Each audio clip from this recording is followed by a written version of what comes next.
collectors, and welcome to another Bossk Bounty video, and welcome to episode 228 of Ask Bossk Bounty. This is the weekly Q&A series that drops every Sunday where I answer your questions. So if you do have a question for next week's episode and you want to be featured in the video, be sure to leave that question in the comment section of this video, and all of that good stuff helps this series continue. So thank you to everybody that has left a question, and I do apologise to everybody that left a question that I haven't featured in this video. I do get a lot, which is the whole idea, but that's good because it gives me lots to choose from, so please continue to do so. We have a few things to go through before we start with the questions in this video. First of all, it is episode 228, so it is brought to you by figure number VC 228, which is Axe Woves from The Mandalorian. This is the first time we had Axe Woves with the oversized helmet. Now, the great thing about this figure when it was released was that it completed the crew of Bo-Katan and Koska Reeves, so we got all three. The weird thing was that those two had like swappable heads and helmets, and this one had a removable helmet. They've since corrected that, but they haven't really done it properly, as we know. Go back to my review of the new Axe Woves. I'll put a little image of the thumbnail on the screen for you now, but still a pretty cool figure, good character from The Mandalorian, and one that we obviously needed in the line at the time. The other thing that I wanted to quickly do before we get onto the questions is say a big thank you to the guys over at Out of the Basement. A couple of weeks ago I was on one of their live streams. You probably watched it. I hope you did anyway. And at the end of the stream, after much Star Wars action figure talk, we started to talk about the difference between candy or sweets from the UK and the US. And I promised to send them a box of sort of like UK sweets, and they said that they'd send me a box of candy from the US. And Justin and Nate have done just that, and the box has arrived here. It's a bit too big to show on screen, so what I'm going to do is I'm just going to read the note out quickly, and it says, "Hey Tim, Nate and Justin here with some candy for you like we talked about on the stream. Unfortunately we could not find the mint M&Ms, but got some other options to try. Enjoy the candy from the good old USA. Thanks for coming on our show, it was a blast. Take care, and we will talk soon, Nate and Justin." So, and I think I will save some of these for the next time that I do a live stream, so I can sort of like try them live on air if you like. But I just wanted to show everybody what was sent in the package. I have nibbled a few of them already, I've got to admit. So I've opened these ones. These were called Sweet Arts or Sweet Arts ropes. We do have something similar in the UK. I've got to say these are a lot more sugary, as you'd expect. Then we've got some other stuff that we do have in the UK, kind of. I'm not too sure if we still do these, but I don't think we have these flavours. So you've got ring pop watermelon there. My kids are absolutely going to love these. So that's strawberry ring pop. I think we've got a couple of those. We've got another ring pop here, another one there. So my kids will love those, so thank you so much. We had 2 packs of these gushers, which I did open and try, and once again, you know, my heart almost gave way after eating a pack of those. Wow, they were super sugary. We've got a couple of other things here. We've got a bottle of pop strawberry. We've got these things, juicy drop pops, which we have 2 of those. They did include some peanut butter M&Ms, which are my absolute favourite, apart from the mint ones, which I've since found out have been discontinued. They no longer do the mint M&Ms, which is not good, man, not good. But I've already eaten the peanut butter ones. I couldn't wait. But you did send these ones as well. Caramel cold brew. They're like a coffee flavour, so they'll be quite interesting to try. We've got a Nerds rope, which will be interesting. We've got some cool Out of the Basement stickers there, so thank you so much for those, guys. And then finally, this is the thing that really sort of started the conversation, and I cannot wait to try these. We have Sour Patch Kids in the UK, but we do not have Sour Patch Oreos. I mean, we have Oreos as well, but we certainly don't have Sour Patch Kid Oreos. And yeah, once again, these are going to do nothing for my sugar levels, but I cannot wait to dig into these. And maybe I'll save these for a live stream or something, and I can start nibbling them while we're on the stream. So yeah, Oreo sandwich cookies, Sour Patch Kids. That was about it for the box. So thank you so much, guys.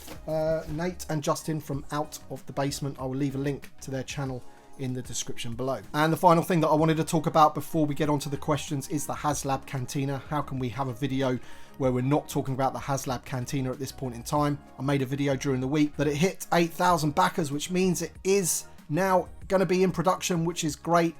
Can we hit Greedo, Nabran Leeds, and the Aliel Shush Wolfman type figure? Let me know in the comment section what you think. At the point of recording this video, we've got 1 day, 14 hours to go, and we're at 9,546 backers. So since it hit 8,000, it's gone up by 1,500. And generally what happens with these Haslabs is it goes absolutely mental on the last 2 days. So we're hoping for a load of backers to come on board today, and then a big amount on the final day if we're to unlock all of the tiers.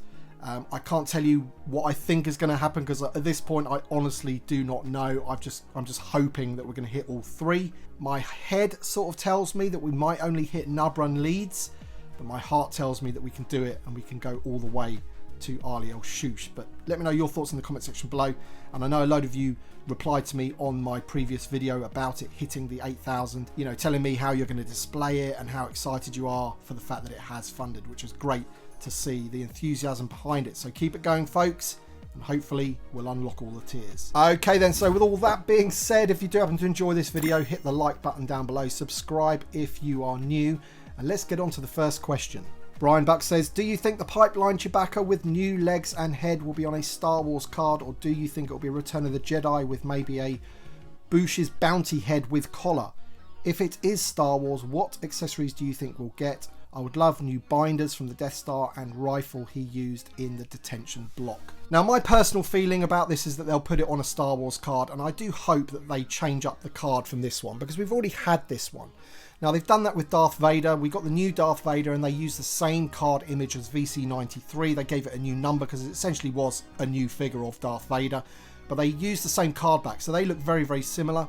I do hope from a collectability standpoint they do change the card back, basically, because it is going to be an updated figure.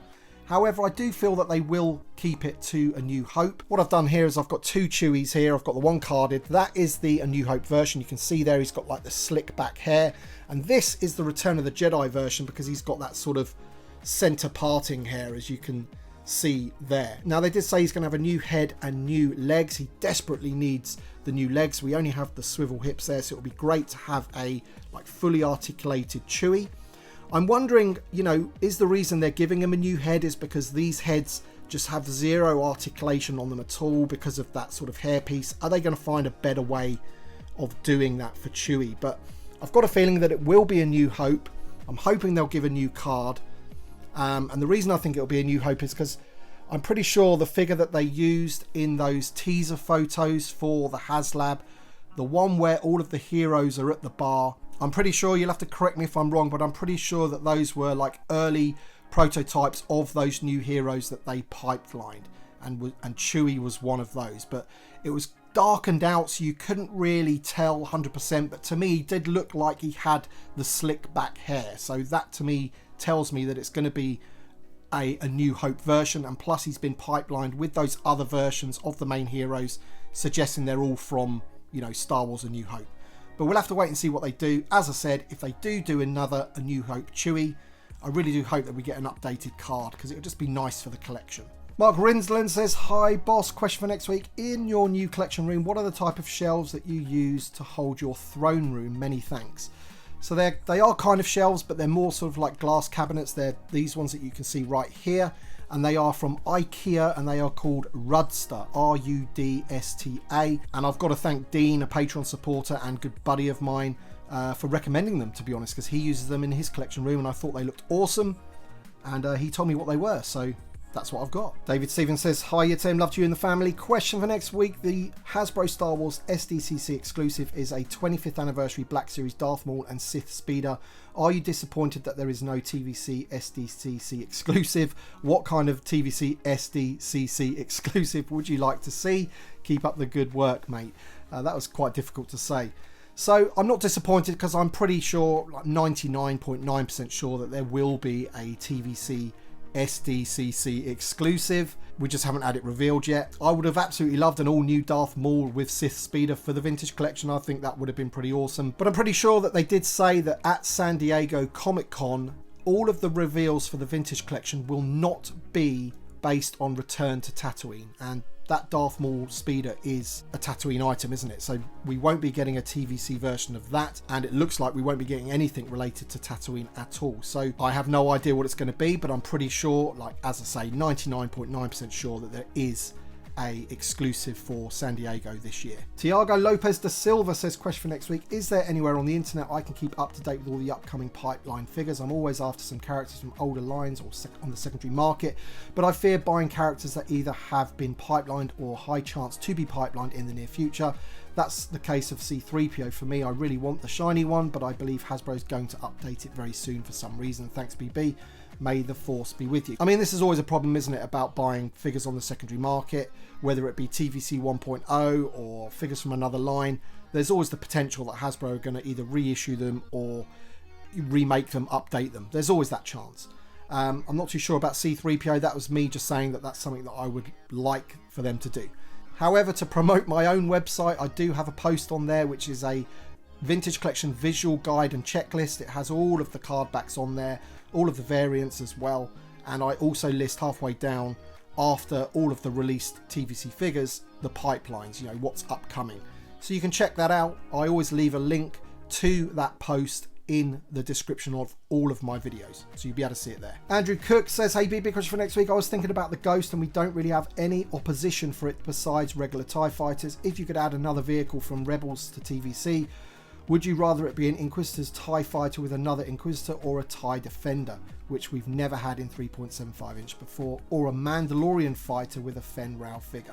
Out of those three, I think I've got to pick the TIE Defender. I've always kind of liked the look of that ship, even though it's completely sort of impractical. At the end of the day, you've got TIE Interceptors, you've got normal TIE fighters. I'm not really sure why you need one with like the tri-wings, but I still love the look of it, so I picked that. Channel member Ithorian Lover says, hey Bossk, thanks for another great video. Love hearing your insights. Question for next week, not counting playsets and vehicles, what in your opinion is the best world building accessory that came with a figure? I personally love the tactical display included with the 2004 Saga series General Raikin, but the Tusken Warriors Massif is also great. Cheers. So I've got two for you which always kind of stick out for me. The first is like the moisture evaporator that came with the Luke Skywalker from the 30th anniversary, I think it was. I always thought that was a really cool accessory. It's pretty screen accurate in my opinion, and you see them quite often, don't you? In various medias these days. So for me, that one was always a pretty good one. And another one is actually from the vintage collection. It's the tripod cannon that came with the Stormtrooper from that deluxe set, although mine at the moment is a bipod cannon. I actually stole that from my son for the purposes of this video. I couldn't get hold of mine basically, and he's lost one piece of his tripod. As you can see on this instance, I've got it with the Hoth Stormtrooper rather than the actual Stormtrooper that it came with. But I always thought that was a pretty good accessory because, as you can see, I'm using it for dual purpose. I'm using it with the Snowtrooper there, whereas in The Mandalorian, you know, the Stormtroopers are using it, so it's got like a dual use. Meter86ABB, quick question for next week. What figures would you most like to have in hand and on card back that you are pretty sure will never be produced? A fully articulated Senator Palpatine in his blue tunic from episode 1, perhaps? No, I probably wouldn't go for that one. I mean, there's probably loads out there that I can't even think of right now that will never be made. But as I do quite like droids from Star Wars, I've gone with the droid that you first see at the beginning of Rogue One. I just love the design of that. And as soon as Rogue One started and you saw him, you just knew, you know, that this is Star Wars. And I think just that image that they used in the film would look great on a card back. And the figure itself would be great. But as I said, I very much doubt they'll ever make that. But I just thought it looked cool at the time. Ms. Calrissian says, my question for next week. Why Hasbro put so less effort and love for the 40th anniversary of The Empire Strikes Back? We just received the Carbon Freezing Chamber, Slave 1 and some repacked figures. No Snowtroopers, no Bespin sets, no Hoth sets or vehicles, no Dagobah, etc. Do you think that there's any plan to return to The Empire Strikes Back? I'm sure we'll return to The Empire Strikes Back at some point in the future, no doubt about it, but you know, when is the question. There's lots of other things that they need to do, you know, in between then and now. But in answer to your question, at the end of the day, mate, the vintage collection in 2020 was on its knees. I was actually in fear that they were just drawing it out. They were going to cancel it because 2020 offering was extremely poor. It's the dark days of TVC, if you like, you know, especially since it came back. And that's what prompted me and a few other people in the community and the community as a whole, you know, in the end to, you know, basically tell Hasbro that there is a market for TVC and that they need to do more with it. And thankfully they did in the end. You know, TVC has definitely improved since 2020, as you say. They did virtually nothing for that anniversary. And if you compare that to the Return of the Jedi anniversary, where we got lots, then that is a marked improvement. However, there is still a long way for them to go, as we know. Lots more things they can do. Jesse Fleming says, here to celebrate the Cantina being backed. Hey Bossk, do you think there'll be a TVC Haslab next year as well, or will they take a break? I'm not against another one, but my wallet wouldn't hate a break either. So I guess that's one of the things that they sort of think about when they're doing Haslabs and which line they're doing the Haslabs for. At the end of the day, I'm a TVC collector only, really. I don't really collect anything else, so therefore all of my sort of budget for my hobby goes towards TVC. So I personally wouldn't mind another Haslab every year.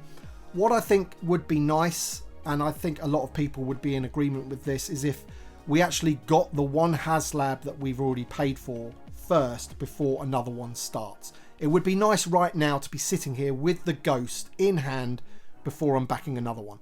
I know the Ghost isn't far away, hopefully only a few months, but I think the timing of it could be better where, you know, you get one, you're enjoying it, you're buzzing for it, and then bang, there's another TVC Haslab that you can back. So I've got no idea whether they're going to be doing another one next year. I hope so. I hope they're every year. At the end of the day, TVC is now 4 for 4. 4 Haslabs, 4 funded Haslabs. So at the end of the day, Hasbro know where the winners are. Carl Jones says, question for next week, do you think we'll get a Baylan Skull and Shin Hati this year or next year?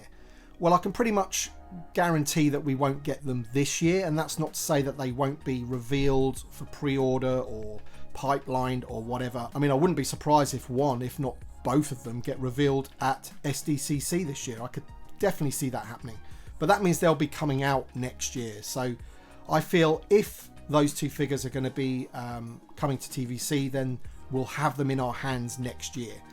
Definitely not this year. Barada73 says, question for next week, we need a new ATAT driver in TVC, and the closest thing we've gotten to a super articulated driver is the Legacy figure from 2009. Unfortunately, that figure is not great, and giving OT troopers removable helmets with clone heads underneath is something that I hope never makes a comeback in any Star Wars line. So do you believe that figure can be retooled with a new non-removable helmet to be a passable TVC release, or would it be better for Hasbro to just start over from scratch and give us a completely new ATAT driver with a fully updated articulation? Well, I think an important trooper like that from the original trilogy should be, you know, redone from the ground up. I think we've seen with the Scout Trooper where they gave it a new helmet and rocker ankles, it still, you know, didn't make that figure definitive. It still had the swivel gloves, didn't have hinges at the wrists, and it really needed them for the speeder bike. So I feel for characters or troopers such as this one, they need to be, you know, redone from the ground up. This one is actually the Saga Collection version from 2006. I do have the Legacy version. I just don't know where I've put it at the moment. And I always felt that this one looked better. It doesn't have the removable helmet. I just thought this one looked better without all the articulation, basically. So somewhere in between this one and the Legacy one would be nice, I guess. But the ATAT driver is usually on my top 25 for March Madness, and he'll probably be on my last figure standing this year, because it's definitely one that I want, along with the Snow Trooper as well.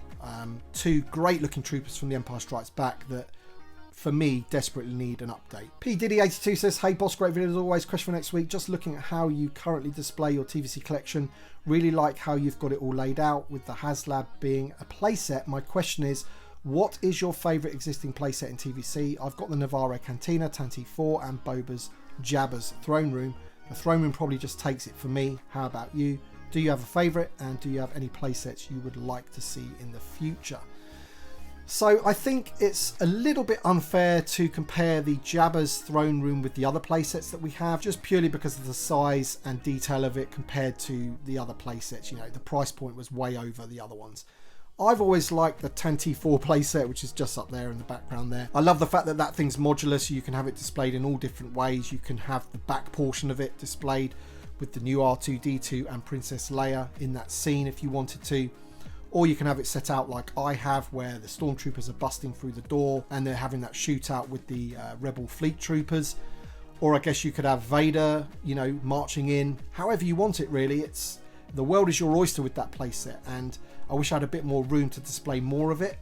But I'm quite happy with what I have. So I would probably pick the Tanti 4 playset, although I do love the Endor bunker as well, because that really does set off my Endor setup. But of course, yeah, I think it's a bit unfair, as I said, with the throne room, because really that is the best one that they've ever made in terms of a playset. Daffyd says, great episode as always. Love the new VC card per episode number. Question, what must-do things should Hasbro always do moving forward? I will list a couple just to get the ball rolling. Deluxe figures should never be new figures. Repaints are acceptable, but classing them as world building to include piece of the world is much better. Lightsaber and lightsaber hilts are required for every Jedi figure. If possible, I'd also love a force hand included for Jedi to be swappable. No figure like Morgan Elsbeth should ever come with no items or just a cup. Worst case scenario, pack them in with common Imperial Rebel blasts, but world building screams out. And of course, 4 packs as character only packs or army builder packs. Don't mix and match these. Yeah, that is the biggest one for me, is the character packs and army builder pack. There is a stark difference between the two of those. One, you have 4 named characters, absolutely fine with that, and the other is just army builders. Like this guy. 4 of this guy would be absolutely great. I'll take that all day long. But in terms of the things that Hasbro shouldn't do, I made a video maybe over a year ago now of the things that Hasbro need to stop doing, and I'll leave a link in the description below and a card up there. I've got the thumbnail on the screen now for you. Check that video out. I mean, some of the things that I listed in there are very valid for today. I might update it one day, but at the time, all of those things were valid, and most of them are valid right now as well. So check that out. Owen Brown says, hey Tim, hope you're doing well. I've got a question for next week. If the vintage collection comes to an end one day, will your channel keep going? I'll be gutted to lose TVC and also the best TVC YouTuber at the same time. Cheers, buddy. I appreciate that. He says, hope you plan on sticking around for a very long time. Well, buddy, I think it all depends on what Hasbro do. So if TVC ended, like, you know, the classic card back ended, but they still produced 3 3/4 inch figures just on a different card back, super articulated, you know, to the standard of TVC, then I would still buy them for my loose collection. I just wouldn't keep anything carded. I think the line wouldn't do so well at that point, because you would lose maybe 50% of your collectors, because ultimately we have a lot of people that just collect the cards, you know, the card backs. So yeah, I would continue to make videos if the figures were still there. Unfortunately, if 3 3/4 inch super articulated went, then I would probably go as well, unfortunately. It's definitely something that I don't want to happen, because this is my hobby at the end of the day. I think if they turned the retro collection around and made it, you know, figures that we've never had before, like your Rebel Fleet Trooper and your Sand Trooper and all those kinds of figures that we never got in the original Kenner line, then maybe I would focus some of my videos on that kind of thing. But ultimately, you know, my thing is modern 3 3/4 inch super articulated figures that, you know, look screen accurate, basically. Of course, up there you'll see that I do love vintage Kenner, of course, but with that I feel that I've completed my collection. I've you know, I don't really need to get any more. I don't have the space for it either, but so now I just love, you know, this kind of thing. All right then, guys, that's it for this week's episode. But just before we go, we have 1.5 days left to back the Haslab Cantina. And just to reiterate, if you're on the fence, you know, it will never be cheaper than it is now. It just will not. And if you're a carded collector, I think buying those carded figures off somebody that, you know, is out there just to make money, you won't get them cheaper than the whole set. I really don't think you will. Let's just say we unlock Greedo, you'll have 4 figures there, and I think there'll be 100 each, maybe more, which is more than what you need to pay right now to get those 4 carded figures, and then you can sell, you know, the bits of the Haslab Cantina itself if you do so wish. So that's just my opinion on it. I hope we're going to get to 17,000. The more people that back it, obviously, the more chance we have in doing that. So thank you for watching, everybody, and thank you to my Patreon supporters and channel members.